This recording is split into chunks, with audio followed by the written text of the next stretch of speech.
পাখি খাঁচাতে রহে না, বারে বারে যাই চলে মোর সোনার মদিনা, বারে বারে যাই চলে মোর সোনার মদিনা।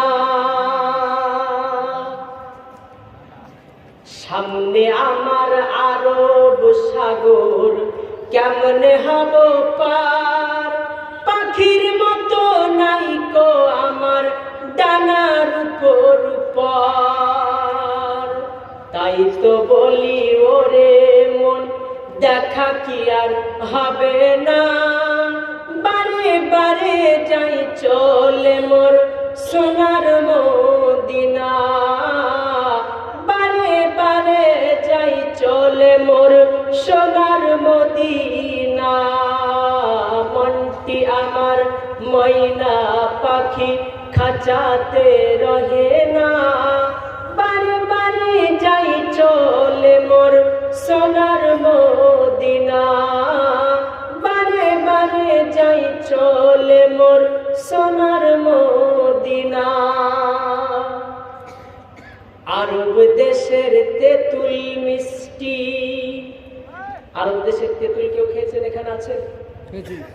আরব দেশের তেঁতুল একবারে চিনি মধুর মতো মিষ্টি, আমি খেয়েছি, পুরো একবারে কোনো টকই নেই। এই জন্য আরব দেশের তেঁতুল মিষ্টি, মিষ্টি খাজুর বেদানা, পৃথিবীতে কোনো জায়গায় আরব দেশের মতো খাজুর আর হবে না। আর যারা গিয়েছে নবীর দেশ তারা জানে কত সুন্দর দেশ, আমরা যেতে পারলাম না। আর ইচ্ছা সবার আছে, আল্লাহ পাকের কাছে দোয়া চাইবেন, অর্থ না থাকলেও একদিন নিয়াত যদি ঠিক থাকে, আকাইদ যদি ঠিক থাকে, আপনি যেতে পারবেন। আল্লাহ পাক চাইলে আপনাকে নিয়ে যাবে। মদিনা যাওয়ার জন্য অর্থ তো দরকার আছে, আপনার নিয়াতটা ঠিক রাখার দরকার, নিয়াত থাকার দরকার আছে। নিয়াত যদি থাকে, আল্লাহ চাইলে আপনাকে নিয়ে যাবে। আরে আরব দেশের তেঁতুল মিষ্টি, মিষ্টি খেজুর বেদানা, আবে জমজম কুয়োর পানি খেয়ে দেখা হলো না।